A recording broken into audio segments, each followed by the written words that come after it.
Hello, fight fans. Montero Unboxing year-end awards. And you know, we're going with all these positive, fun categories. I wanted to get a little negative, a little blue in the video because I'm a curmudgeon, what can I say?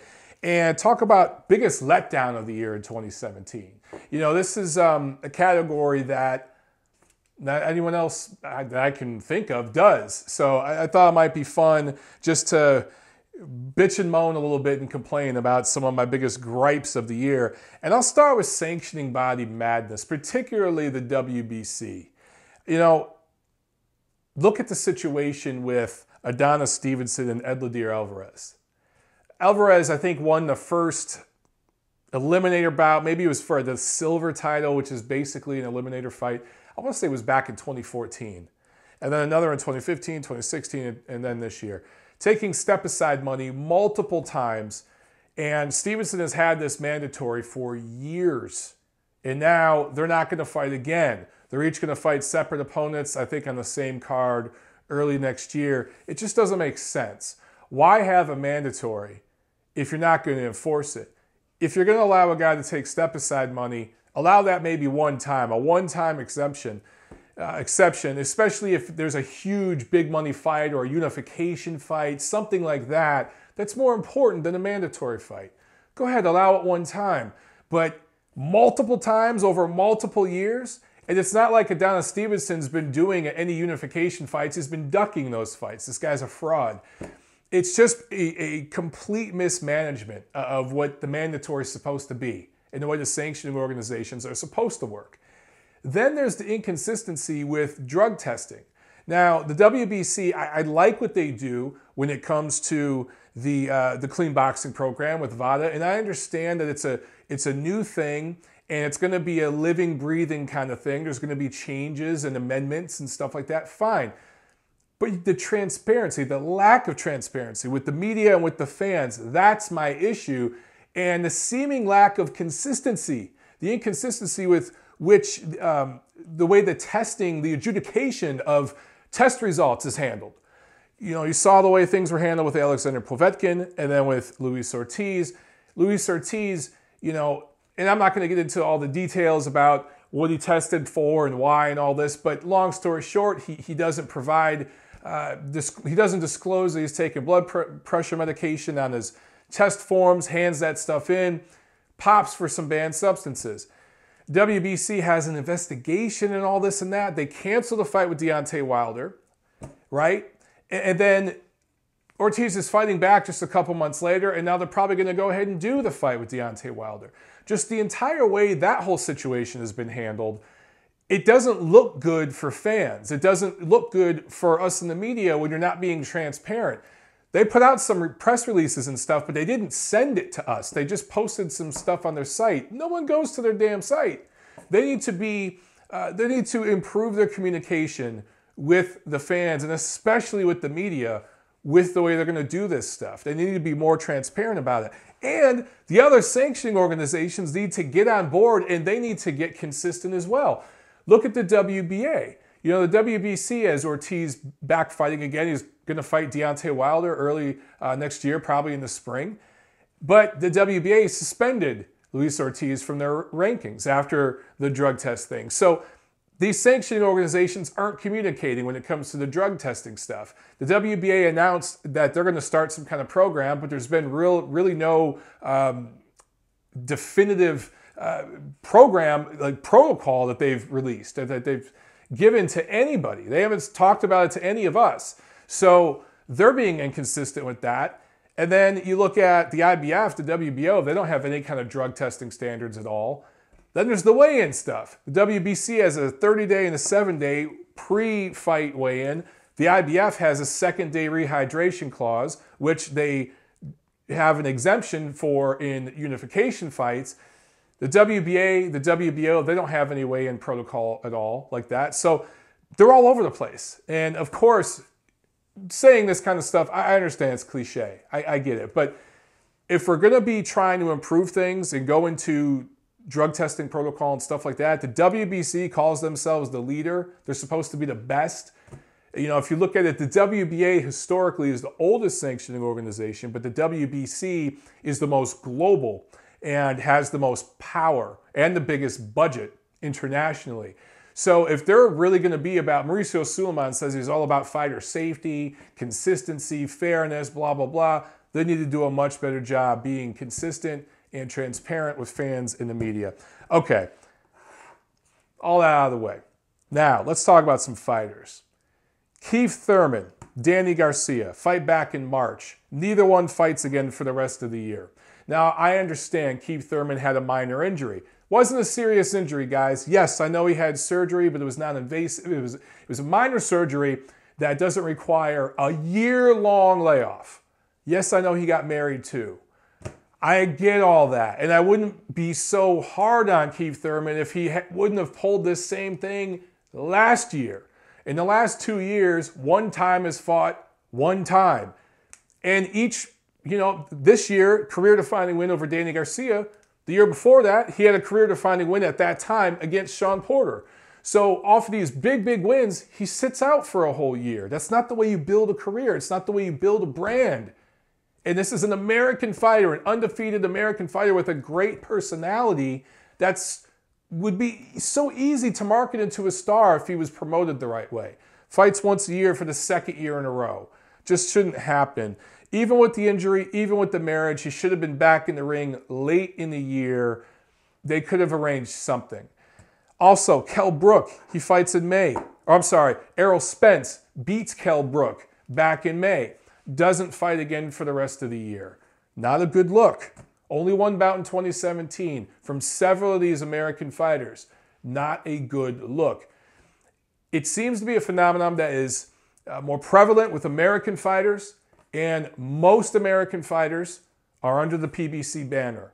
Now, I've talked to you guys about the way these deals are financially structured. The regular network, I'm just talking network TV, those contracts are drying up, more and more of them. The non-premium cable network contracts are drying up. There's only so many dates, and remember, PBC is paying for those fights. That comes out of their pocket. The Showtime fights, that's where they actually get paid.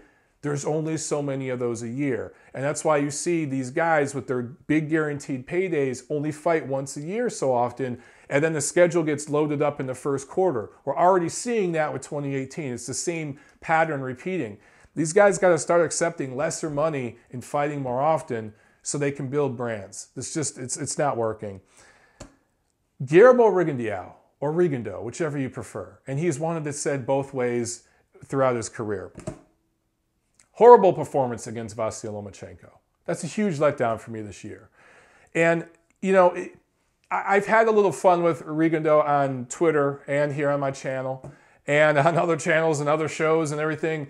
But this is a guy who, okay, let's step aside here and just look at his fans, who are, the cult of Rigo, the Rigondites as I call them. These are guys that would just talk about the plight of Rigo. Racism's holding him down.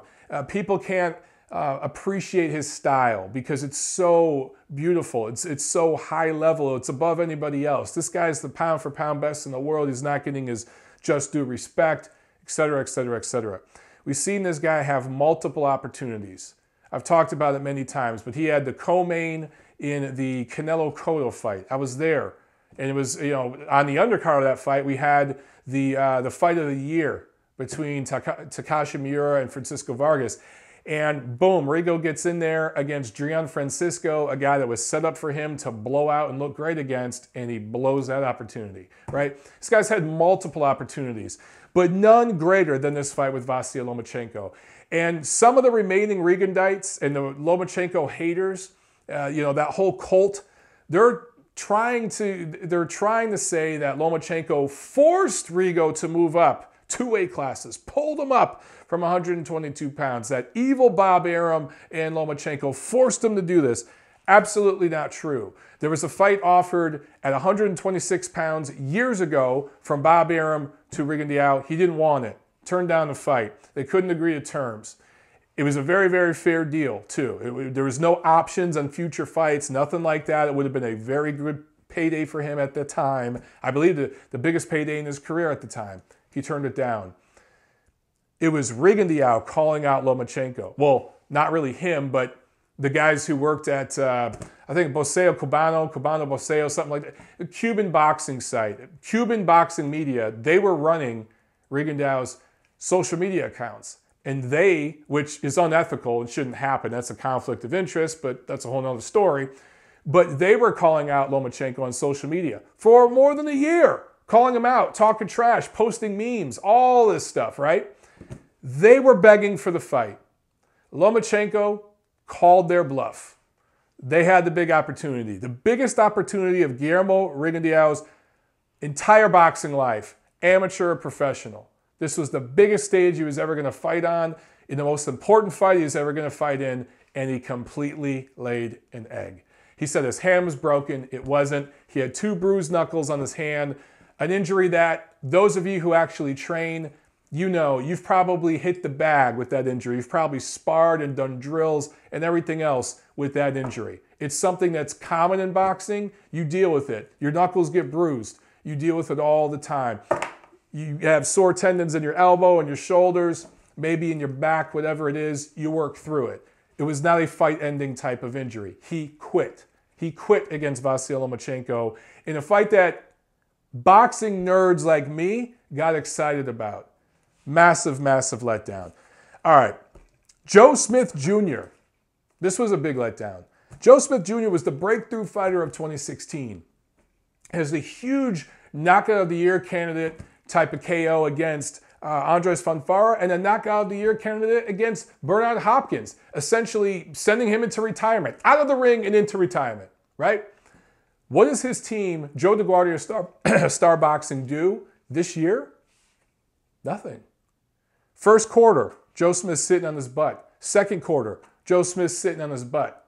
Doesn't get into the ring until July against Sullivan Barrera. Drops him early, but then breaks his jaw. That injury keeps him out for the rest of the year. So this guy who had all the momentum of the world coming into 2017 completely squanders it. Now look, I talked about some of the PBC guys a minute ago. Keith Thurman, Errol Spence, right? I got to talk about Joe Smith.